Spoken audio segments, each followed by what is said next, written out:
All right, welcome back to the channel. So in the press conference for Gervonta Davis versus Riley Romero, there were big shots fired by Showtime at Teofimo Lopez, Devin Haney, and Ryan Garcia.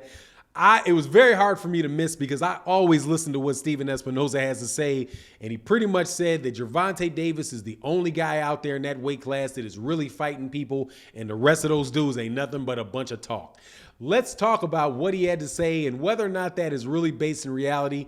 It is in this video.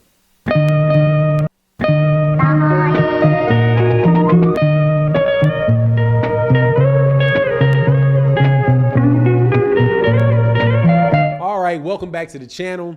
Gonna talk about Gervonta Tank Davis, Teofimo Lopez, Devin Haney, Ryan Garcia in the lightweight division. As you know, that there is a fight. I don't think it's the biggest fight in the world, but it's going to be a very entertaining fight. In Gervonta Davis versus Rolly Romero. Please forgive me for not translating Rolando into Rolly. So Rolly. Rolly. It's going to be a good fight, but I think it's going to be a one-sided fight with Rolly Romero. However, in the talking about the fight, Stephen Espinoza got up and Stephen Espinoza started talking about Showtime Boxing and what they're doing at Showtime Boxing. And of course, talking about what they're doing versus what other people are doing, what DAZN is doing, what ESPN is doing. And he took a very, very specific dig at Teofimo Lopez, Devin Haney, and I have to believe Ryan Garcia is included in this as well, because he says when he's talking about Gervonta Davis and how Gervonta Davis is growing as a fighter, he's pretty much saying that this guy is actually doing it and everybody else is just doing a lot of talking, right? And I hate to say it, but he's got to, on one side of it, I agree with Stephen Espinoza because factually it's very difficult to argue against him, right? That Gervonta Davis is the guy that is actually having fights against people, winning titles, selling out arenas, getting on pay-per-view, having successful pay-per-views, all the things that the other guys are talking about them when they're talking about themselves being stars and being this and that. Gervonta Davis is actually walking the walk, and these guys are pretty much talking, right? Take, for example, Teofimo Lopez, who I think probably the biggest shot was taken after, because Teofimo Lopez has 3 of the major 4 belts in the lightweight division, and with the other one out there being Devin Haney.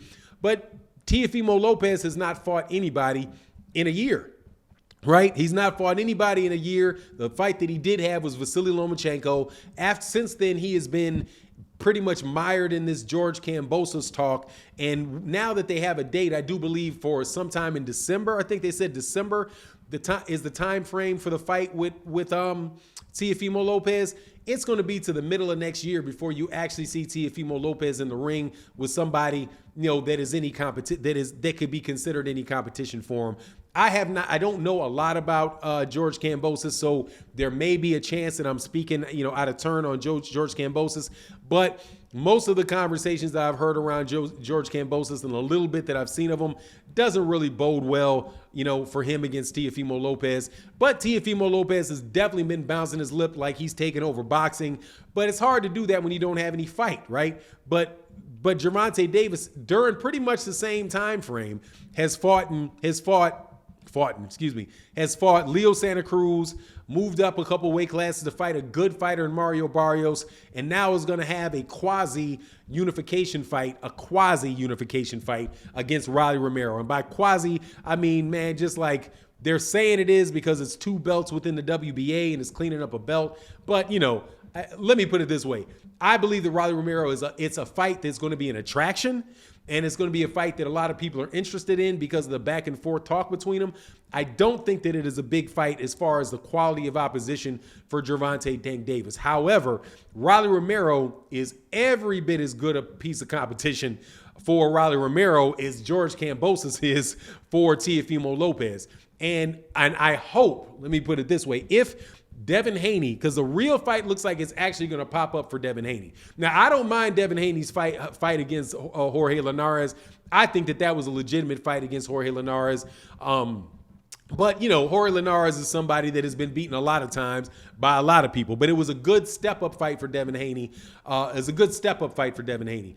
The next fight that is probably online for on deck for Devin Haney, on the other hand, is against Jojo Diaz. If they actually make the fight between Jojo Diaz and them, and it's not just a bunch of talk, I don't really put that much weight in that fight. And the reason why I say that is because Jojo Diaz, despite how people are trying to sell him, right? Jojo Diaz got beat up, and he got beat handily by Gary Russell Jr. at 126 pounds. He did win a title against Tevin Farmer at 130 pounds. Defended it in a kind of a lackluster defense, in my opinion, where I think he might even lost his belt on the scale. Then he moves up to 130 pounds, 35 pounds, and he gets a win against Javier Fortuna. Javier Fortuna being another guy that also moved up from 126 pounds. But as far as the best fighter that Jojo Diaz fought, when he really fought a guy that was for sure a world-class fighter in Gary Russell Jr., it was a one-sided fight, man. So it's just real interesting, man, that Stephen Espinoza would say that. But I think some of the things that may make Stephen Espinoza say that is because of the type of smack that's been talked about Showtime boxing over the last couple of years. If you remember when DAZN came in, right, and that's where Ryan Garcia is fighting, and also Ryan Garcia, all that talking Ryan Garcia is doing, and he keeps taking hiatuses every other month, one for health issues, both of them for health-related issues, right? Valid health-related issues. I don't have any reason to believe they're not valid health-related issues, but nobody. It's a lot of YouTube, it's a lot of Twitter followers or Instagram followers and Instagram wars going on between those guys.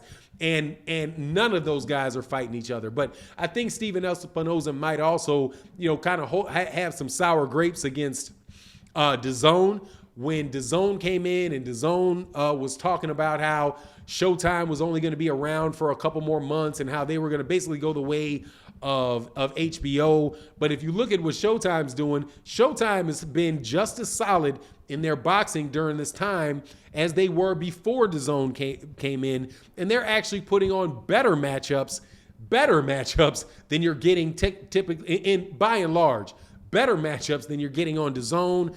And definitely for a better price for all the money they charge you for DAZN.